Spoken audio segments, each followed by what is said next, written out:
아가톤의 집에 도착한 아리스토데모스와 문 밖에서 사색에 잠겨있는 소크라테스.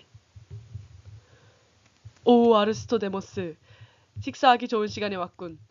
만약 자네가 다른 일로 왔다면 그건 다음으로 미루게. 어제 내가 자네를 초대하려고 갔는데 만나지 못했다네. 그런데 자네는 어째서 소크라테스 선생님을 우리에게 모셔오지 않았나? 아가톤이 그렇게 말했다고 하네. 그러기에 그가 뒤를 돌아보지만 소크라테스 선생님은 찾아볼 수 없었다고 하네.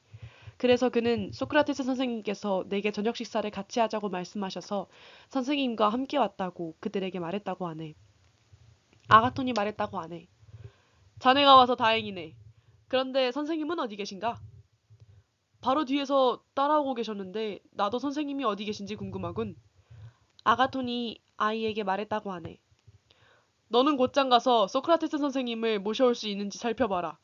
아리스토데모스, 자네는 에릭 슈마코스 옆에 앉게.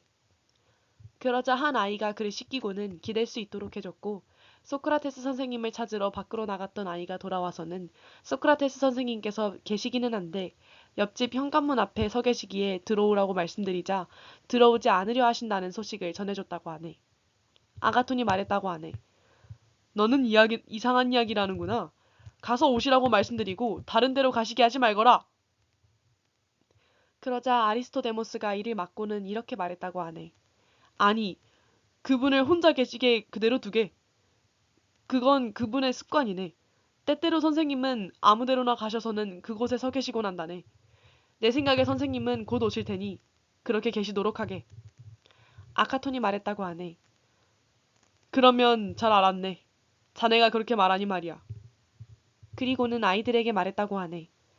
자, 너희들은 우리를 위해 상을 차려라. 아무도 너희들에게 지시를 하지 않으면 너희들이 원하는 것을 내오거라. 내가 그 전에 그랬던 적은 없지만 말이야. 지금 너희들이 나와 다른 사람들의 연애에 초대했다고 생각하고 우리에게 칭송을 받을 수 있도록 시중을 들어보거라. 아리스토데메스가 말하기를 그때부터 그들이 저녁 식사를 시작했는데 소크라테스 선생님이 여전히 오시지 않았다고 했네. 그러자 아카톤이 나가서 선생님을 모셔오라고 몇 번 더 지시하려 했지만 자기가 그것을 허락하지 않았다고 했네. 마침내 선생님께서 오셨는데 많이 늦지는 않으셨다고 하네. 다만 저녁 식사가 절반 정도 끝났을 때였다고 하니 말일세. 그러자 가장 끝자락에 앉아있던 아가돈이 이렇게 말했다고 하네. 여기 제 곁에 앉으시죠, 소크라테스 선생님. 선생님과 가까이 있음으로써 그 현관에서 선생님께 떠올렸던 지혜의 한 조각이라도 제가 얻을 수 있도록 말입니다. 선생님께서는 분명히 찾던 것을 찾아서 갖고 계실 테니까요. 그걸 갖고 있지 않았다면 오시지 않을 것이 분명하니까요. 그러자 소크라테스 선생님께서 앉아서는 이렇게 말씀하셨다고 하네. 그랬으면 좋겠군, 아가톤. 마치 더 가득한 잔에 더 비어있는 잔으로 물이 실을 타고 흐르듯이 우리가 서로 접촉만 해도 지혜라는 것이 더 가득한 사람에게서 더 비어있는 사람에게로 흐르는 그런 것이라면 말일세. 만약 정말로 그런 것이 지혜라면 내가 자네 곁에 앉는 것에는 큰 가치를 두겠네. 자네에게 충분한 탁월한 지혜를 끌어내 나를 채울 수 있을 테니 말이야. 내 지혜는 빈약해서 꿈처럼 믿기 어렵지만 젊은 자네의 지혜는 밝게 빛나고 잠재력이 있지 않나. 그처럼 강하고 밝게 비춘다는 점을 3만 명이 넘는 그리스인들이 수일 전에 보았듯이 말이야. 아가톤이 말했네. 너무하십니다, 소크라테스 선생님. 우리의 지혜에 대한 문제는 선생님과 제가 좀 뒤에 법정에 가서 디오니스스 신을 재판관으로 모시기로 하고 지금은 먼저 저녁 식사에 신경 쓰시지요. 그 후에 소크라테스 선생님께서 자리를 잡고 다른 사람들과 저녁 식사를 할 때 그들은 관습상 그래 왔듯이 신께 술을 갖추고 노래를 부른 뒤에 술을 마시기 시작했다고 말했네. 연애의 이야기거리가 된 에로스. 음주 대신에 대화를 나눌 것을 제안하는 파위사니아스. 그런 뒤에 파위사니아스가 이렇게 이야기를 시작했다고 하네. 자, 여러분. 어떻게 술을 마시는 것이 우리에게 가장 좋겠나? 솔직히 말해서 나로서는 어제 한바탕 마셔서 더 마시기가 어려우니 좀 여유를 가졌으면 하네. 내 생각에는 다른 사람들도 그럴 것 같은데 자네들 대부분이 어제 연애에 있었으니 말이야. 그러니 어떻게 술을 마시는 것이 우리에게 가장 좋을지 생각해보게. 그러자 아리스토파네스가 말했다고 하네. 자, 파위사니아스, 무언가 편하게 술을 마시도록 하자는 것은 좋은 제안이네. 나 자신도 어제 술독에 빠졌던 사람들 가운데 하나거든. 아쿠메노스의 아들 에릭 슈마코스가 이 말을 듣고는 말했다고 하네.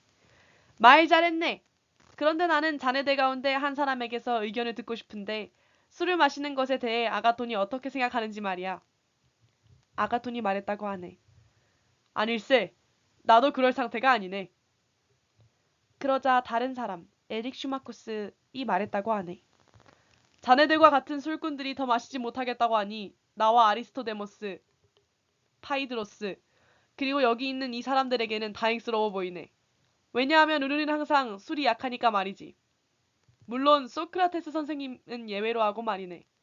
선생님은 어느 쪽이나 상관없이 우리가 무엇을 좋아하든 좋아하실 테니까. 자, 여기 있는 누구도 술을 많이 마시고 싶어 하지는 않는 것처럼 보이니 아마도 취하는 것이 진실로 무엇인가에 대해 내가 이야기하더라도 자네들이 그리 지루해하지 않을 것 같군. 의사로서의 경험에서 내게 분명해졌듯이 취한다는 것이 인간에게 무척이나 위험하다는 것은 분명하네. 그리고 만약 피할 수 있으면 나는 술을 지나치게 많이 마시지 않을 것이고 또한 다른 사람에게도 권하지 않을 것이네. 특히 전날에 숙취로 시달리는 사람에게는 말이야. 이때 미르니노스 출신인 파이드로스가 끼어들어 말했다고 하네. 그래, 나로서는 특히 의술과 관련된 모든 일에 대해서는 자네를 항상 따라왔네. 그리고 다른 사람들도 정신이 올바르다면 그렇게 할 것이네. 그래서 이 말을 듣고 그들은 모두 그날 모임에서는 취할 정도로 마시지 않고 즐거울 정도로만 마시기로 했다고 하네. 에릭 슈마코스가 말했다고 하네. 그러면 부담 없이 각자 원하는 만큼만 마시기로 했으니 이제 나는 방금 들어온 피리 부는 소년을 내보내자고 제안하겠네. 혼자 피리를 불게 하거나 또는 그 아이가 원한다면 여자아이들이 있는 곳으로 가서 피리를 불게 하고 오늘 우리는 대화를 하면서 시간을 보내세. 자네들이 원한다면 우리가 어떤 이야기를 할 것인지 내가 제안을 하겠네. 에로스에 대해 이야기할 것을 제안하는 에릭 슈마코스. 모두가 그러길 원한다고 말했고 그에게 제안하라고 말했다고 하네. 그러자 에릭 슈마코스가 이렇게 말했다고 하네.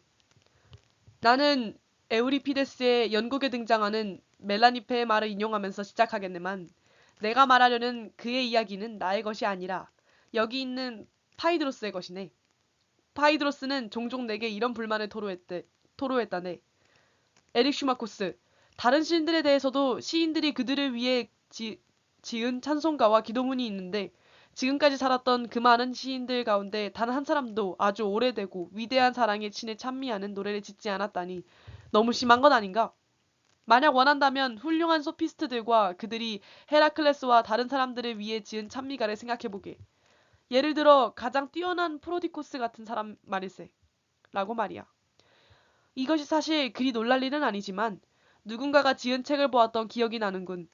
그 책에서 나는 소금이 그것이 유용함으로 인해 찬미되고 있으며 그보다도 훨씬 더 많은 것들이 그곳에서 찬미되고 있는 것을 볼 수 있네.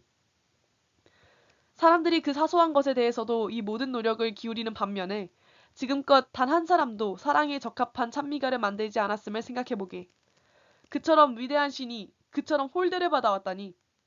지금 나는 파이드로스의 주장이 아주 적절한 것이었다고 생각하네. 그래서 나는 그가 원하는 대로 해줌으로써 나의 몫을 하고 그와 동시에 여기 모여있는 우리가 그 신을 찬미하는 기회로 삼아도 좋겠다고 생각하네. 그러니 만약 자네들이 동의한다면 우리는 논의를 하면서 시간을 보낼 수도 있을 것이네. 왜냐하면 우리 각자가 왼쪽에서 오른쪽으로 순서대로 돌아가며 에로스를 찬미하는 말을 가능한 아름답게 하자는 것이 내 생각이니 말이네. 먼저 파이드로스가 시작하게. 왜냐하면 그가 첫 번째 자리에 앉아있고 또한 이 이야기의 아버지이니 말일세. 그러자 소크라테스 선생님께서 말씀하셨다고 하네. 에릭 시마코스, 아무도 자네에게 반대하지 않을 것이네.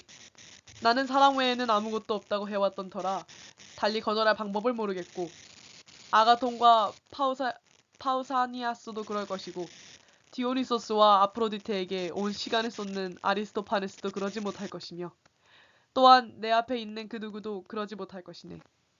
분명히 이 끝자락에 앉아있는 우리는 똑같은 기회를 갖지 못하겠지만 만약 앞에 이야기하는 사람들이 충분하고도 아름답게 이야기한다면 우리는 만족할 것이네.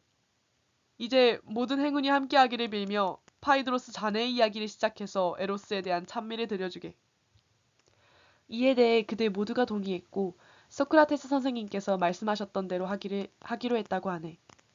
그때 아리스토데모스는 각각의 경우에 들었던 이야기 전체를 기억하지는 못했고 나 또한 그가 말했던 이 이야기의 전부를 기억하지 못하네.